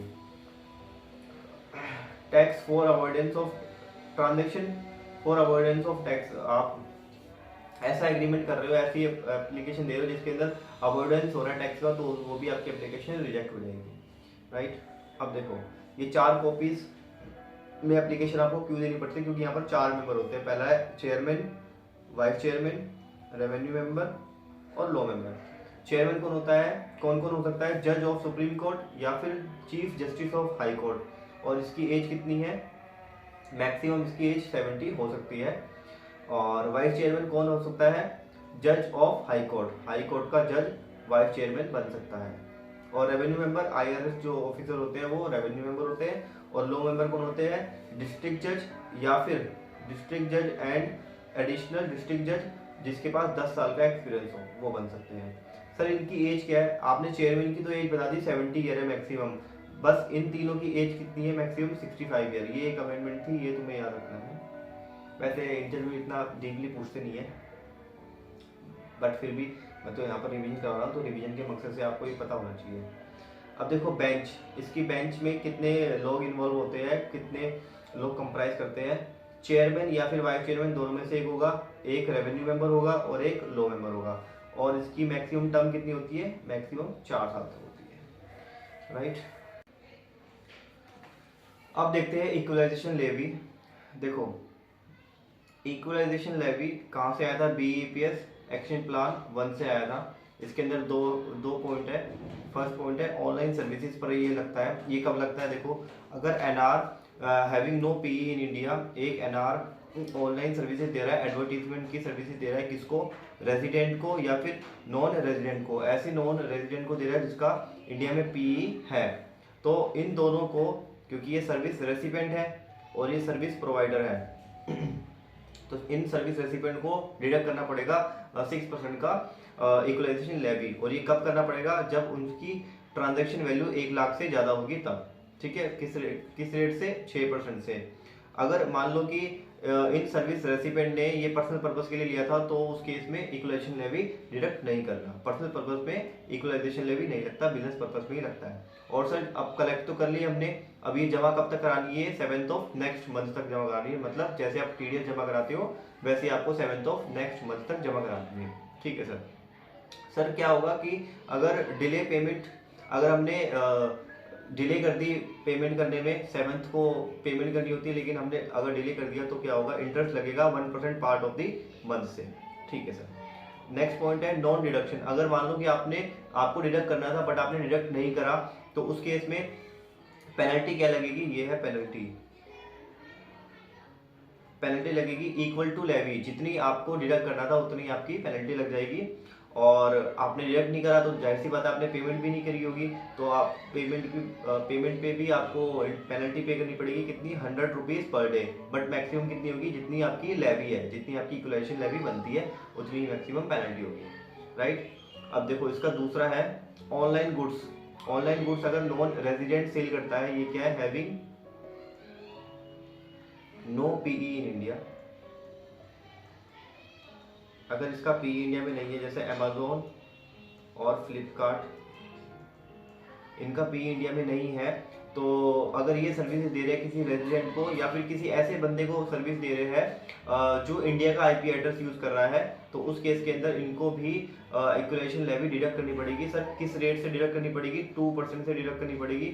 और कब करनी पड़ेगी, जब ट्रांजेक्शन वैल्यू 2 करोड़ से ऊपर होगी तब ही डिडक्ट करनी पड़ेगी, ठीक है सर। सर इसकी पेमेंट कैसे करनी है, क्वार्टरली इसकी पेमेंट होती है। मतलब आपने डिडक्ट तो कर लिया, अब उसको पेमेंट कैसे होगी, इसकी क्वार्टरली होगी। जैसे अप्रैल मई जून क्वार्टर की 7 जुलाई को होगी। सिमिलरली ऐसी सितंबर की अगस्त में होगी, ये सब काटना है। अब देखो इसकी पेमेंट कैसे होगी, इसकी पेमेंट होती है quarterly 7th of next month. मतलब जैसे अप्रैल मई जून क्वार्टर की पेमेंट कब करनी है आपको, 7th ऑफ जुलाई को करनी है। सिमिलरली जुलाई अगस्त सितंबर की आपको 7 अक्टूबर तक करनी है। अक्टूबर नवंबर दिसंबर की आपको 7 जनवरी तक करनी है। और मार्च की आपको 31 मार्च तक करनी है। लास्ट वाली याद रखना, 7th नहीं है, 31 मार्च तक आपको पे करना है, ठीक है। अब मान लो अगर आपने डिले पेमेंट कर दी तो वही 1% पार्ट ऑफ द मंथ से आपको इंटरेस्ट चार्ज होगा। और अगर मान लो ये है पेनल्टी, अगर मान लो नॉन डिडक्शन, आपने डिडक्ट नहीं करा तो कोई पेनल्टी नहीं है, बट आपने डिडक्ट नहीं करा लेकिन आपने पे भी नहीं किया होगा तो उस केस में पेनल्टी कितनी है, इक्वल टू लेवी। मतलब इस वाले केस के अंदर यहाँ पर कोई पेनल्टी नहीं है नॉन डिडक्शन की, ठीक है। अब बढ़ते आगे, देखो एक और चीज़ है रिटर्न। अब इसकी रिटर्न हमें किस फॉर्म में भरनी पड़ती है, इस फॉर्म का नाम है फॉर्म नंबर 1। दोनों केस के अंदर फॉर्म नंबर 1 भरा जाता है। कब तक हमें भरना होता है, 30 जून ऑफ असेसमेंट ईयर। जो असेसमेंट ईयर होता है उसके हमें 30 जून या उससे पहले हमें रिटर्न भरनी पड़ती है। और अगर नहीं भरते तो पेनल्टी कितनी पे करनी पड़ती है, ₹100 पर डे, राइट। अब देखो यहाँ पर कुछ मैंने मैट और AMT भी इसके अंदर लिख रखे हैं, बट मुझे लगता है कि ये इंटरव्यू में पूछे जाएंगे तो मैं इसको क्विकली जल्दी से बता देता हूँ। इसका रेट कितना है, 15% है, और IFSC यूनिट के लिए कितना है, 9% है, और AMT का रेट कितना है, 18.5 है, और IFSC यूनिट के लिए कितना है, 9% है। ये अप्लाई नहीं होगा। AMT कब अप्लाई होता है, मतलब AMT कब अप्लाई नहीं होगा, अगर उसकी एडजस्टेड टोटल इनकम 20 लाख तक है तो अप्लाई नहीं होगा। मतलब AMT कब अप्लाई होता है, 20 लाख से अगर ऊपर ATI है तभी AMT के प्रोविजन अप्लाई होते हैं। तो मैं ये सब नहीं बताऊंगा कि ये सब क्या होते हैं, क्योंकि ये सब एग्जाम इंटरव्यू में नहीं पूछे जाएंगे। मुझे लगता है पूछे जाएंगे, अगर आपको लगता है तो आप यहाँ से पढ़ लेना, वीडियो को पॉज करके पढ़ लेना। आगे बढ़ते हैं। ये सारी चीज़ें भी नहीं पूछेगा इंटरव्यू, तो ये मैं करा नहीं रहा। अगर आपको देखना तो देख लेना। हाँ ये देख लो, AOP और BOI कैसे टैक्सेबल होते हैं। देखो AOP BOI के केस के अंदर अगर शेयर नॉन है और अगर शेयर नॉन नहीं है, अगर शेयर्स हमें पता है मेंबर्स के और उनमें से किसी भी मेंबर्स की बेसिक जो इनकम है वो बेसिक एग्जाम्पशन ज़्यादा नहीं है, तो AOP BOI की जो इनकम है वो स्लैब रेट से टैक्सेबल हो जाएगी, मतलब 2.5 लाख वाला स्लैब लग जाएगा। एक बार दोबारा बता रहा हूँ, अगर AOP BOI के केस के अंदर पहला केस है, अगर शेयर्स नॉन है और किसी भी मेंबर्स की इनकम बेसिक एग्जाम्पशन ऊपर नहीं है तो AOP BOI की इनकम स्लैब रेट से टैक्सेबल हो जाएगी, मतलब 2.5 लाख वाला स्लैब लग जाएगा। और यहाँ पर मेंबर्स को रिलीफ मिलती है अंडर सेक्शन 86 के अंदर रिलीफ मिल जाती है। एक प्रैक्टिकल क्वेश्चन भी उसका, वो सब आपको आता है, आपने सब कुछ कर रखा है, ठीक है। बस आपको बस मेन चीज़ें याद रखनी है। और अब इसी के अंदर दूसरा है, शेयर अगर नॉन है तो मेंबर्स की इनकम अगर बेसिक एग्जाम्पशन ज़्यादा नहीं है तो फिर ये वाला पॉइंट हो जाएगा। अगर मान लो कि एक या एक से ज़्यादा मेंबर्स की इनकम बेसिक एग्जाम्पशन ज़्यादा है तो AOP BOI की जो इनकम है वो MMR से टैक्सेबल हो जाएगी। अभी MMR का रेट क्या है, ये है 30, 37 और 4%, ठीक है। 30 है टैक्स, ये है सरचार्ज और ये है सेस, राइट। और अब आ जाओ इसके अंदर, अगर शेयर्स नॉट नॉन, अगर शेयर नहीं पता हमें मेंबर्स का तो भी ये किस रेट से टैक्सेबल हो जाएगी, MMR से हो जाएगी। और मेंबर्स के हैंड में ये एग्जाम्प्ट हो जाएगी, क्योंकि ये यहाँ पर MMR से टैक्सेबल हो गई है तो इसलिए मेंबर्स के हैंड में ये एग्जाम्प्ट हो जाएगी, ठीक है। अब आ जाओ टनेज टैक्सेशन, ये भी मेन नहीं है बट थोड़ा सा बता देता हूँ मैं इसके बारे में। टनेज टैक्सेशन ये कब अप्लाई होती है, सबसे पहले तो देखो ऑन मिनिमम 1 क्वालिफाइड शिप, कम से कम एक आपके पास शिप होनी चाहिए और जिसका वेट 15 टन या फिर उससे ज़्यादा का होना चाहिए, और पोएम इंडिया में होना चाहिए, मतलब रेजिडेंट को ही ये स्कीम अलाउ होती है, और इसके ऊपर मैट प्रोविजन एप्लीकेबल नहीं होते हैं। अब इसके अंदर इनकम कैसे कैलकुलेट करते हैं, डेली टनेज इनकम निकालते हैं और number of days of shift operated से उसको मल्टीप्लाई कर देते हैं। अब इसके अंदर ये देख लेना, ये ऐसा चीज इंपॉर्टेंट नहीं है, नहीं पूछा जाता, ये भी चीज़ नहीं आती, ये एग्जाम पर्पज के लिए है तो ये भी चीज़ मैं नहीं करा रहा। हाँ ये देख लो, बायबैक ऑफ शेयर्स 115 QA, इसके बहुत चांसेस थे इस बार एग्जाम में आने के, दिसंबर 21 पेपर में, बट आई नहीं। 115 QA ये किस पर लगता है, इंडियन कंपनी पर लगता है। अगर इंडियन कंपनी अपने शेयर्स बायबैक कर रही है तो बायबैक पर आपको टैक्स पे करना पड़ेगा और शेयर होल्डर्स के हैंड में ये एग्जाम्प्ट हो जाएगा 1034A के अंदर। सर किस इनकम पर उसको टैक्स पे करना पड़ता है, ऑन डिस्ट्रीब्यूटेड इनकम पर टैक्स पे करना पड़ेगा। अभी कैसे निकालते हैं, बायबैक प्राइस माइनस में इशू प्राइस, ठीक है। और जो उसने टैक्स उसको कब तक पे करना है, डिपॉजिट विद इन 14 डेज, उसको 14 दिन के अंदर डिपॉजिट करना है, अदरवाइज 1% और पार्ट ऑफ द मंथ से उसका इंटरेस्ट चार्ज हो जाएगा, राइट। सर रेट क्या है, किस रेट से टैक्स पे करना है, 20, 12, 4, 20, 12, 4, ये टैक्स है, ये सरचार्ज है और ये सेस है। फॉरेन कंपनी के केस के अंदर अगर फॉरेन कंपनी बाय करती है अपने शेयर तो उसके केस के अंदर उसके हैंड में टैक्सेबल नहीं होगा, शेयर होल्डर्स के हैंड में टैक्सेबल हो जाएगा। ठीक है, ये लिखा है taxable in share holders hand, right. अब ये बिजनेस ट्रस्ट, ये एज सच मेरे हिसाब से तो नहीं पूछा जाएगा इंटरव्यू के अंदर, ये नहीं पूछा जाएगा, कोई पूछता नहीं है, ये भी नहीं पूछा जाएगा। चैरिटेबल ट्रस्ट एज सच मैंने भी नहीं देखा किसी से ये क्वेश्चन पूछा गया है, ये भी नहीं पूछा जाता।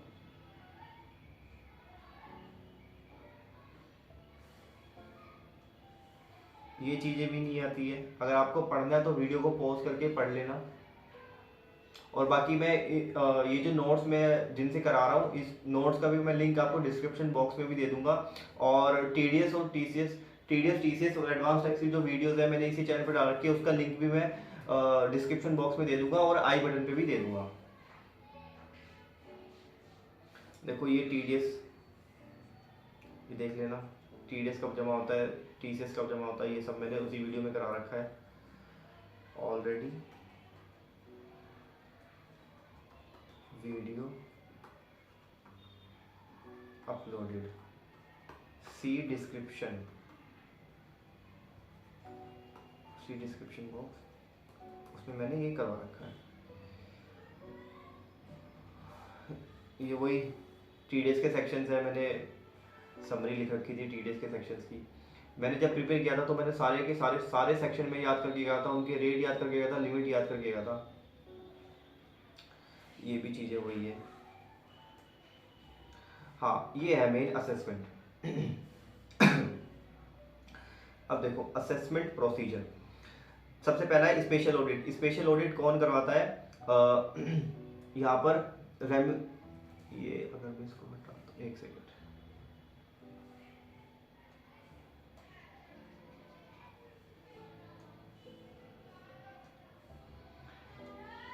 Assessment procedure, special audit. सबसे पहले देखते हैं हम first point special audit. Special audit करवाने के लिए अप्रूवल लेनी पड़ेगी हमें सीआईटी की। और रेम्यूनरेशन कौन पे करेगा? रेम्यूनरेशन ऑफ सीए, जो सीए अपॉइंट करेंगे स्पेशल ऑडिट कराने के लिए, उसकी रेम्यूनरेशन सेंट्रल गवर्नमेंट पे करेगी। और ये आपको मैक्सिमम कितने दिन में कंप्लीट करना है? मैक्सिमम 180 डेज में कंप्लीट करना है, राइट। सेकंड, अब सेक्शन 142(1) का नोटिस जब आता है तो इसके अंदर क्या क्या चीजें होती है? एक नोटिस आता है कि आप भाई रिटर्न फाइल कर दो, अदरवाइज आपके ऊपर बैच जजमेंट हम लगा देंगे। एसएससी को हम इसके दो पार्ट है 142(1) के, फर्स्ट और 2। फर्स्ट पार्ट में हम क्या मांगते हैं भाई? नोटिस इशू करता है डिपार्टमेंट कि रिटर्न फाइल करते हैं, अदरवाइज तेरा बैच जजमेंट असेसमेंट हम कर देंगे। दूसरे में बोलता है कॉल फॉर बुक्स वगैरह मंगवाता है उससे, राइट। थर्ड क्या है? 143(1) के अंदर क्या है? प्रोसेसिंग होती है रिटर्न्स की, प्रोसेसिंग ऑफ रिटर्न्स। हमें इसका रिप्लाई देना पड़ता है 30 दिन के अंदर जब हमारे पास इसका नोटिस आता है। और फाइनल ऑर्डर कब इशू करता है? Within 1 year from the end of financial year in which ROI file. जिस ईयर में आरओआई फाइल हुई है उस ईयर के एंड से 1 साल के अंदर अंदर प्रोसेसिंग होती है रिटर्न्स की, राइट। 143(2) के अंदर स्क्रूटनी नोटिस आता है हमारे पास। अब स्क्रूटनी नोटिस की टाइम लिमिट क्या है? Within 6 month from the end of financial year in which ROI filed. जब जिस ईयर में आपकी आरओआई फाइल्ड होती है उस ईयर के एंड से 6 महीने के अंदर स्क्रूटनी नोटिस आपका आता है, ठीक है। 143(3) के अंदर क्या होता है? फाइनल ऑर्डर आता है डिमांड का या फिर रिफंड का। अब ये कब तक आता है? ये कंप्लीट करना पड़ता है हमें ये within 12 month from the relevant assessment year. Assessment year के 12 महीने के अंदर फाइनल ऑर्डर एओ पास करता है, राइट। अब आ जाओ ये वैल्यूएशन ऑफिसर। वैल्यूएशन ऑफिसर को हम क्या देते हैं? Give valuation report. अच्छा, वैल्यूएशन ऑफिसर अपनी रिपोर्ट कितने महीनों में देता है? 6 month from the reference made. जब उसको हम रेफरेंस देते हैं तो 6 महीने के अंदर उसको अपनी वैल्यूएशन रिपोर्ट देनी पड़ती है एओ को। अब देखो डीआरपी, डिस्प्यूट रेजोल्यूशन पैनल। इसके अंदर कितने सीआईटी होते हैं? 3 सीआईटी इस पैनल के अंदर बैठते हैं। इनको ऑर्डर कब तक पास करना होता है? Pass order within 9 month from the date of draft order send to the SSC. जब ये ड्राफ्ट ऑर्डर एसएससी को सेंड कर देते हैं तो उसके 9 महीने के अंदर अंदर डीआरपी को अपना ऑर्डर पास करना पड़ता है। और इसका जो ऑर्डर होता है वो अपीलेबल होता है before the ITAT only by the SSC, बस एसएससी ही अपील कर सकता है इस ऑर्डर, इसके ऑर्डर के अगेंस्ट में एओ अपील नहीं कर सकता। 6 है best judgement. Best judgement assessment कब होती है? अगर उसने आरओआई फाइल नहीं की है, 142(1) का हमने नोटिस भेजा था, उसने कंप्लाई नहीं करा, मतलब ये वाला 142(1) का, ये भाई आरओआई फाइल कर दे, या फिर हमने उससे बुक्स मंगवाई थी, उसने बुक्स नहीं दी है। इसके अंदर दो केस है, आरओआई उसने फाइल नहीं की है, हमने बोला आरओआई फाइल करते हैं बट उसने आरओआई फाइल नहीं की है, हमने उससे बुक्स मंगवाई, उसने बुक्स नहीं भिजवाई, तो इसने कंप्लाई नहीं करा, या फिर उसने स्पेशल ऑडिट की प्रोविजंस को कंप्लाई नहीं करा, या फिर उसने स्क्रूटनी नोटिस 143(2) वाला, ये वाला जो नोटिस था उसको कंप्लाई नहीं करा। तो इन चारों केस के अंदर उसका बेस्ट जजमेंट असेसमेंट हो सकता है। और ये कब तक कंप्लीट करना पड़ता है? Complete with in 12 month from the assessment year. Assessment year के 12 महीने के अंदर अंदर ये कंप्लीट करना पड़ता है। आ जाओ नेक्स्ट।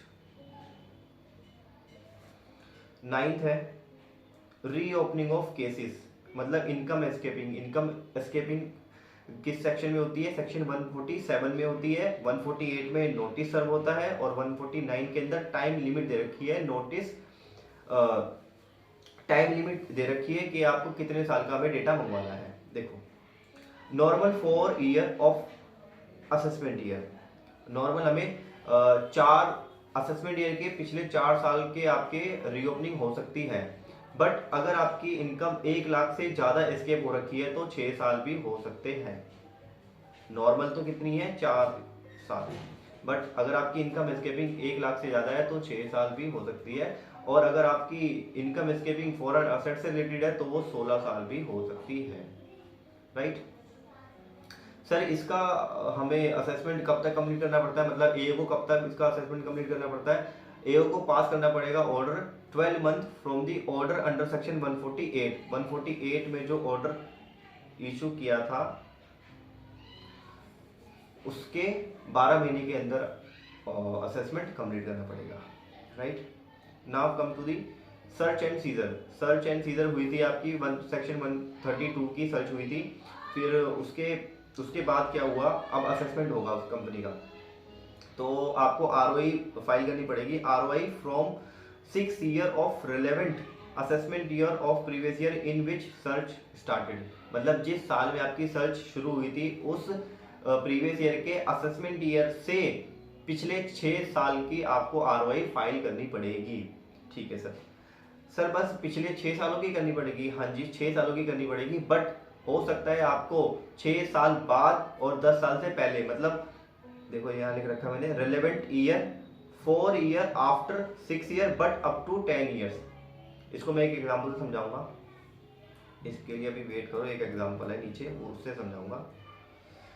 ये कब होगा? मतलब आपको अप टू 6 ईयर, पिछले 6 साल की तो आपको देनी पड़ेगी, बट आप 6 साल के बाद मतलब 7th 8th और 9th और 10th ईयर का भी रिटर्न दोगे, इनकी भी रिटर्न दोगे। कंडीशन क्या है? ये कंडीशन है, अगर एओ के पास रीजन टू बिलीव है और उसके पास पोजीशन से आपके कुछ पेपर डॉक्यूमेंट्स, प्रॉपर्टी वगैरह के डॉक्यूमेंट्स है, ज्वेलरी है, जिनकी वैल्यू जिनके अंदर इनकम एस्केपिंग शो होती है 50 लाख या फिर उससे ज़्यादा की, तो आपको 6 साल के बाद, मतलब जो बीच के 4 साल है उनका भी आपको आरओआई देनी पड़ेगी, मतलब उनका भी आपका केस खुल गया, उनमें भी आपकी असेसमेंट होगी। और फर्स्ट कंडीशन ये है 50 लाख से ज़्यादा की इनकम एस्केपिंग है, और दूसरा है इनकम एस्केप हुई है, मतलब ये तो है कि उसकी इनकम इतने से एस्केप हुई है। और थर्ड है सर्च हुई है आफ्टर 1/4/17 के बाद अगर सर्च हुई है तो भी आपको 6 साल के बाद की आरओआई आपको फाइल करनी पड़ेगी। अब देखो मैंने एक एग्जांपल लिया है,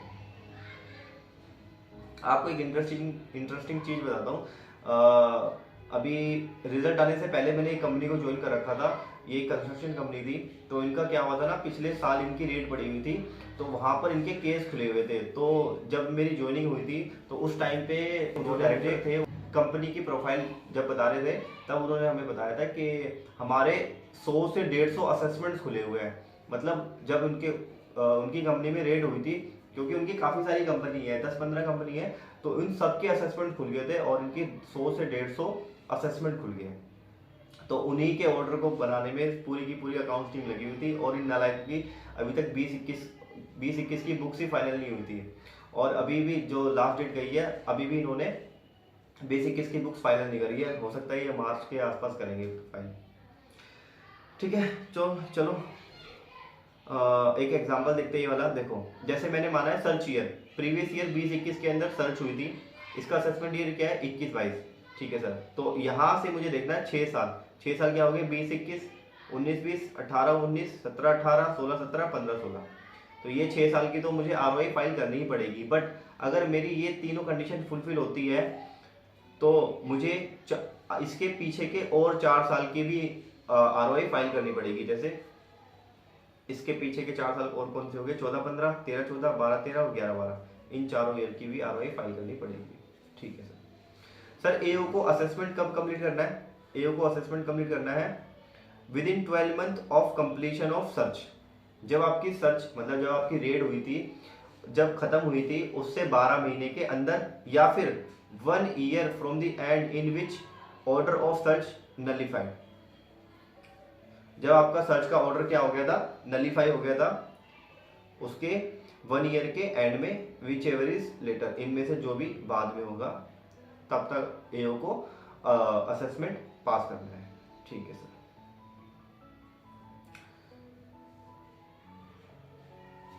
यहाँ पे एक और चीज लिख रखी है। अब देखो सर्च में क्या होता है ना कि अगर किसी दूसरे पर्सन के भी डॉक्यूमेंट्स वगैरह मिल जाते हैं प्रॉपर्टी के, तो वो वाला जो एओ होता है वो उस पर्सन के एओ को भी डॉक्यूमेंट्स भेजता है। तो अदर पर्सन सर्च जैसे, तो इसमें इस केस के अंदर उसको असेसमेंट कब कंप्लीट करना पड़ेगा, मतलब मान के चलो कि ए के पास रेड हुई थी, ए के घर में रेड हुई थी, इसकी कंपनी में रेड हुई थी, तो उसके पास ना ए के पास बी के भी डॉक्यूमेंट मिल गए। तो यहाँ का जो एओ होगा ना वो बी के एओ को डॉक्यूमेंट्स भेज देगा।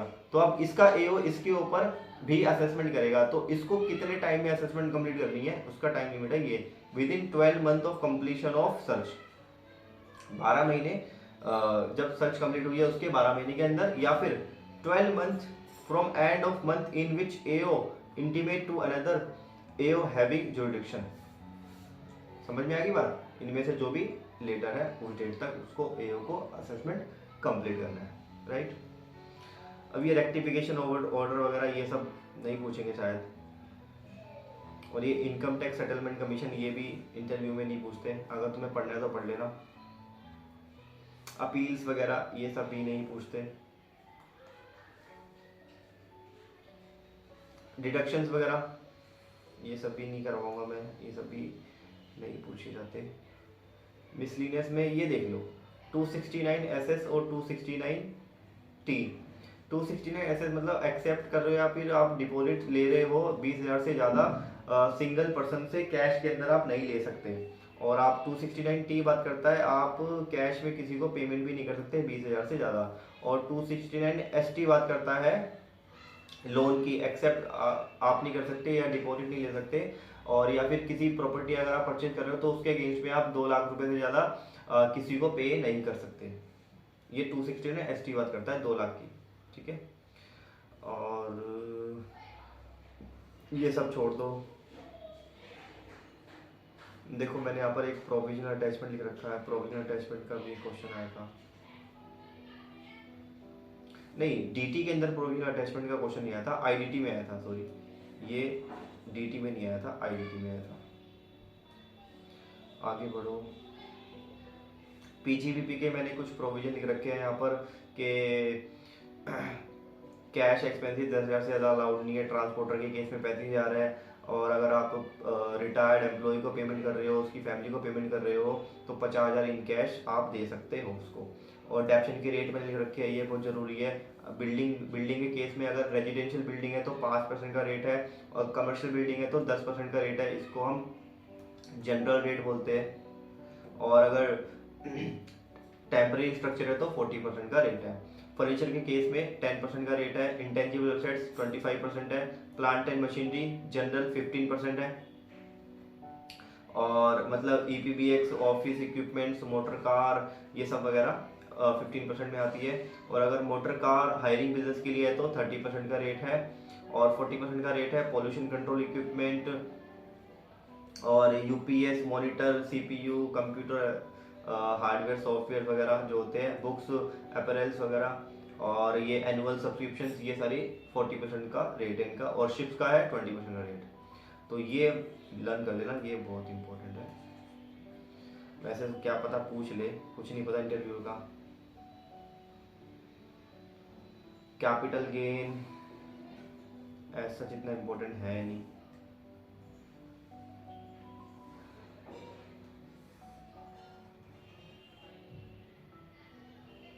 और ये भी इम्पोर्टेंट नहीं है, ये बाकी ये भी इम्पोर्टेंट नहीं है, ये मैंने करा दिया।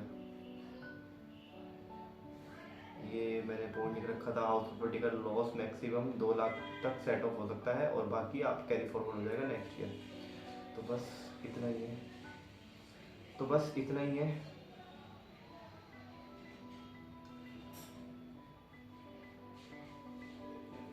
तो आई होप आपको थोड़ा बहुत आइडिया लग गया होगा डीटी के अंदर हमें क्या क्या चीज़ें पढ़नी है इस वीडियो के थ्रू।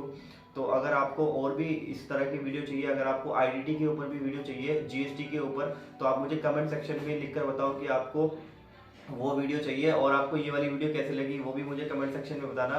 अगर आपको और कुछ भी सीखना है डीटी के रिगार्डिंग, और भी चैप्टर्स अगर आपको चाहिए, या फिर जीएसटी में या फिर ऑडिट के अंदर, तो आप मुझे कमेंट सेक्शन में लिखकर बताओ आपको क्या क्या चाहिए। और यार मेरे चैनल को सब्सक्राइब जरूर कर देना, और बेल आइकन को प्रेस कर देना, ताकि मेरी आने वाली सभी वीडियोस आप तक सबसे पहले पहुंचे। और यार थम्स अप जरूर दे देना, लाइक बटन जरूर दे देना, क्योंकि इससे मुझे काफ़ी ज़्यादा मोटिवेशन मिलता है।